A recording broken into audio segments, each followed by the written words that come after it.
Hello friends, இந்த வீடியோவில் நம்ம எதை பற்றி பார்க்க போகிறோன்னா, இந்த டீனேஜாகவும் இருக்கட்டும், இல்லைனா சில குழந்தைங்களும் இருக்கட்டும்ங்க, ரொம்ப ஒல்லியாக இருப்பாங்க. என்ன தான் ஃபுட்டு கொடுத்தாலும் அவங்க உடம்பு ஏறவே ஏறாது. நான்லாம் அப்படி தாங்க இருந்தேன். காலேஜ் படிக்கிற வரைக்குமே என் கண்ணெல்லாம் டொக்கு விழுந்து அந்த மாதிரி தான் இருக்கும். ஆனால் சில ஃபுட்ஸ் வந்து ப்ராப்பரான டைமில் சாப்பிட்டோன்னாலே நல்லா ஹெல்த்தியாகவும் ஷைனிங்காகவும், முக்கியமாக ஹேர் க்ரோத் கூட சேர்ந்து நம்ம புசு புசுன்னு ஆகிற மாதிரி இருக்குங்க. அதில் முக்கியமாக இருக்கிறதே வந்து தேங்காய் பால் தான். நம்ம எல்லோரும் சொல்லுவாங்க தேங்காய் ரொம்ப சாப்பிட்டா கொலஸ்ட்ரால், அது அப்படி கிடையாது. நம்ம தேங்காய் பால் எடுத்து கொதிக்க வைக்காமல் ஃபுட்டில் சேர்த்தாம நம்ம டைரெக்டாக பச்சையாக நம்ம குடிக்கும் போது உடம்பு நல்லாவே ஏறுங்க. அது டைரெக்டாக குடிக்கிறதுக்கு கொஞ்சம் கஷ்டமாக இருந்துச்சுன்னா, கொஞ்சம் நம்ம வந்து இடியாப்பம் இருக்குல்ல, இடியாப்பமோ ஆப்பமோ பண்ணிவிட்டு அதில் கொஞ்சம் கரும்பு சர்க்கரையோ இல்லைனா ஏலக்காய் தூளோ போட்டு குடித்தா ரொம்ப நல்லது. ஆனால் ரெகுலராக குடிக்காதீங்க, கொஞ்சம் கேப் விட்டு விட்டு குடிக்கலாம். அதே மாதிரி செவ்வாழை செவ்வாழை பார்த்தீங்கன்னா எப்போவுமே எல்லா வாழைப்பழத்துலேயுமே அதுக்கான சத்துக்கள் ரொம்ப ஜாஸ்தி. முக்கியமாக டைஜஷனோ கான்ஸ்டிபேஷனோ இருக்கிற பிரச்சனைக்கு வந்து வாழைப்பழம் ரொம்ப முக்கியமானது.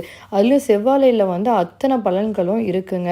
எந்த ஒரு பொருளை எடுத்தாலுமே நம்ம ரெகுலராக சாப்பிடக்கூடாது. அதில் சுகர் இன்க்ரீஸ் ஆகலாம், இல்லை அதோட பின்விளைவுகள் ஏதாவது இருக்கலாம். ரெகுலராக சாப்பிடாமல் ஒரு ஃப்ரீக்வெண்ட்டாக ஒரு வாரத்தில் 2 நாள் 3 நாளுங்கிறத சாப்பிட்டே வரலாம். அதே மாதிரி எள்ளில் வந்து ஜிங்க் ரொம்ப ஜாஸ்தியாக இருக்கனால இரும்புச்சத்து வந்து நம்மளுக்கு நிறையாவே கிடைக்குங்க. அதுலேயும் அவ்வளோ பலன்கள் இருக்குது.